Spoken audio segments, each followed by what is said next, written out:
Good evening and welcome. You're with the news first, your number one news provider. I'm Shamir Rasuldin. And I'm Krishna Panditharatna. We start off with a look at your headlines first. Complaints mount that the supply of electricity is being disrupted without prior notice, while the Minister of Power and Energy says that they are due to sudden breakdowns. The opposition charges that the government is expressing various views about the Channel 4 report from time to time. Former cricket captains express views about the lecture delivered by Kumar Sangakkara at Lord's. Consumers charge that the supply of electricity to some areas is being disrupted without prior notice. However, Minister of Power and Energy Partli Chambekaranawaga said that these power disruptions are due to sudden breakdowns. Spill gates of all tanks and reservoirs were opened around 7 months ago due to the extreme rainfall that was experienced in the Central Hills, the North Central Province and in the Eastern Province. However, the water level at these reservoirs are at a low level at present.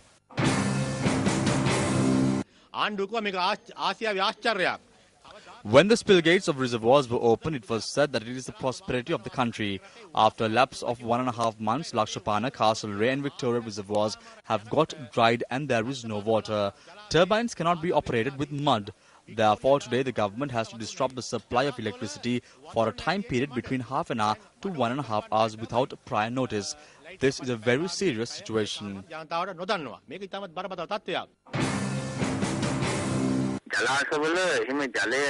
Water reservoirs cannot be retained. The evaporation process dries them up. We have appointed a committee and a study is being carried out to identify the behavior of water.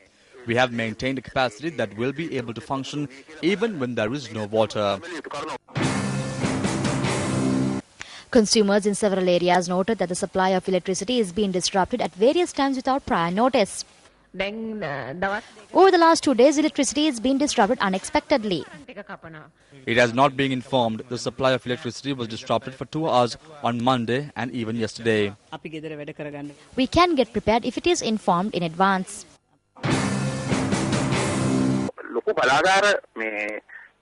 Technical issues crop up when major power plants get disconnected from the grid. When a capacity of 40% gets disconnected, we have to think of alternative ways to obtain that power. Issues arise when we obtain power from various other locations. It is this technical issue that we are faced with. It is a small-scale emergency situation.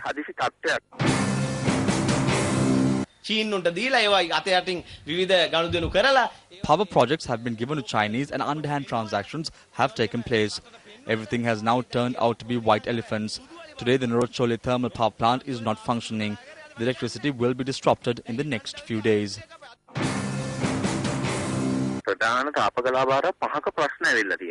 Issues have arisen at 5 thermal power plants. This has been there for about a week. We are solving these step by step.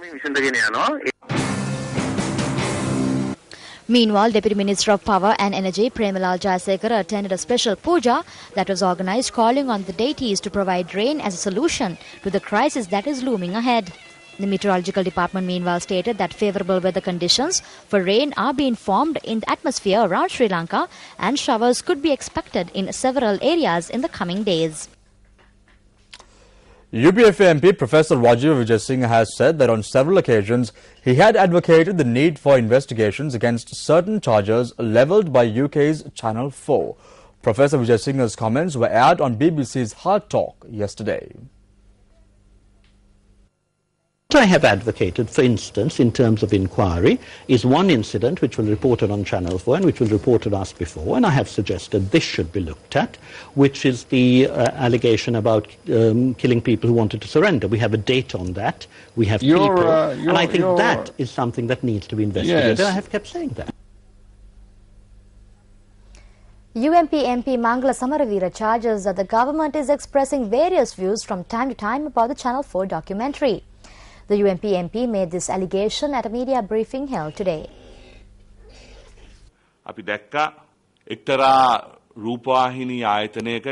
We witnessed how the government had influenced a certain private television channel to broadcast the Channel 4 documentary, which had been dubbed in Tamil. They were attempting to prove that this was false. Accordingly, we have to ask this government another question. The government said that all the scenes depicted in the Channel 4 documentary were constructed scenes or were false. The very same government which made such a statement is now showing the Channel 4 documentary which has been dubbed in Tamil by the aforementioned private television station. They are stating that the incidents depicted in it are factual, but the atrocities portrayed were committed by the LTTE against those in the army. මේ දැන් පෙන්නන්නේ LTTE විසින් හමුදාවේ අය ඝාතනය කරනවායි කියලා දැන් කියන. Samaravira also stated that since the LTT has been destroyed already, there was no need to appoint a select committee to carry out investigations in this regard. අපි විශ්වාස කරනවා මේ රටේ දීර්ඝකාලීන සාමයක් ඇති කරන්නට නම් We believe that if a long-term peace is to be achieved and if development is to ensue, the ethnic issue in this country should be provided with a comprehensive and meaningful solution. We should take quick steps in order to address this. Even the government has taken certain steps in this regard. We do not need select committees to further study this. Now the government has to present its proposal. As the United National Party, we can participate in these talks. හැටියට අපිට ඒ යෝජනාවේ සාකච්ඡාවට එකතු වෙන්න පුළුවන්. Meanwhile, the UNP MP stated that the government should take steps to address the shortcomings which were highlighted by Kumar Sangakkara during the Marylebone Cricket Club's Spirit of Cricket Cowdrey lecture at Lord's. ඉතාමත්ම අගනා කතාවක් කුමාර් සංගක්කාර මැතිතුමා කරේ. අනිත් එක ජාත්‍යන්තර වශයෙන් හැම It was a laudable lecture that Kumar Sangakkara delivered. At a time when our international reputation has been tarnished from every angle, Kumar Sangakkara's speech has been able to instill in us a sense of dignity, be it even on a minor scale. As a nation, we should be thankful to Kumar Sangakkara for doing so. The government should be happy that these shortcomings in the sport were highlighted by someone who had been a major source of strength to the game. No punitive measures should be taken. The government should be glad. If it takes into consideration the facts mentioned herein and take corrective measures, cricket in Sri Lanka will have a future. ඒවා නිවැරදි කරගන්න කටයුතු කරොත් ලංකාවේ cricket ක්‍රීඩාවට අනාගතයක් තියෙනවා. Parliamentarian Dominder Selva, the monitoring MP in charge of the Ministry of Defence, expressed his views regarding the Channel 4 documentary. Now, these comments came as the MP engaged in a coconut sapling planting program. විදේශ බලවේගත් එක්ක එකතු වෙලා LTT කුමන්ත්‍රණකරුවත් එක්ක එකතු වෙලා You witnessed the conspiracy carried out by international forces and LTT conspirators on Channel 4. Facts in the documentary had been distorted and presented to the international community, but they cannot fool the people of Sri Lanka. The people of Sri Lanka know what happened. Foreigners can't imagine how this war was over. They cannot bear this. The foreigners, not the LTE or the UNP or the JFP, none of them can bear this. නෙමෙයි එක්සත් ජාතික පක්ෂය විතරක් නෙමෙයි ජනාධිපති පෙරමුණ නෙමෙයි සුද්දන්ටත් ඔක දරා ගන්න බෑ.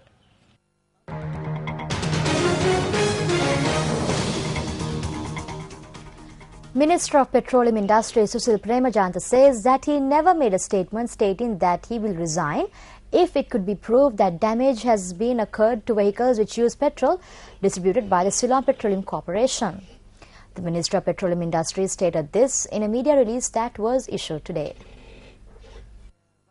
However, General Secretary of the United National Party, Tisat Tanaka, said yesterday that the statement made by the Minister of Petroleum stating that he would resign if damage has been caused to vehicles subsequent to using petrol distributed by the Ceylon Petroleum Corporation should be fulfilled. The Ministry of Petroleum release further states that Minister Susil Premachand only stated that if there are any vehicles which have been damaged subsequent to using the type of petrol in question, the Ceylon Petroleum Storage Terminals Limited should conduct an investigation into the matter and take responsibility. The release goes on to say that the statement Minister Premachand is said to have made mentioning that he promised to resign is false. You're with the news first. Up next is a look at Action TV.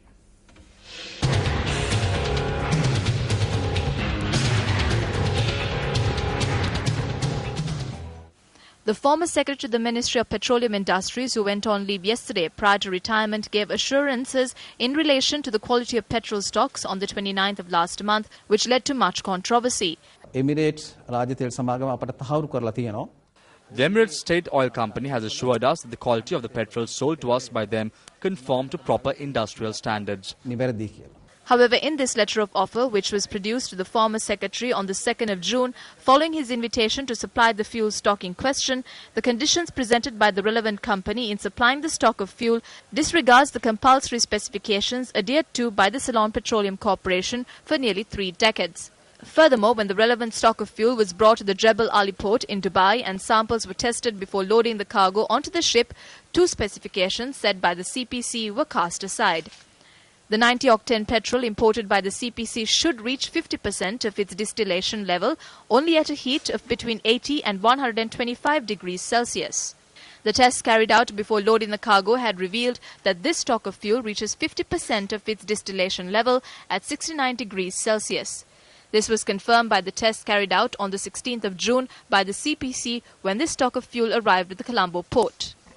In spite of this, on the following day, the Deputy Commercial Manager of the CPC had written a letter to the Deputy Operations Manager of Bulk Movement and Bulk Products, stating that even though this stock of fuel does not meet the required specifications, it should be cleared from the port as per the instructions of the Secretary to the Ministry.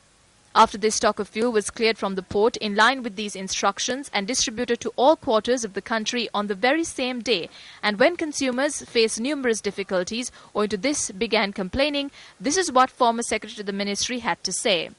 motorcycle සහ three-wheeler හත පමණයි වාර්තා කරලා තියෙන්නේ මෙම Only motorbikes and three-wheelers have complained about damage which occurred after pumping this petrol.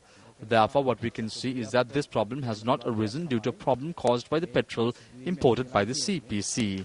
खनिज तेल නීතිගත සංස්ථාවෙන් ආනයනය කරන ලද පෙට්‍රල් වල ගුණාත්මක භාවයේ වරදක් නිසා නොවේ කියන එක. However, a day earlier, the acting marketing manager had written to the chairman of CPC and stated that more 100 fuel pumps around the island have broken down owing to the poor quality of this fuel and that the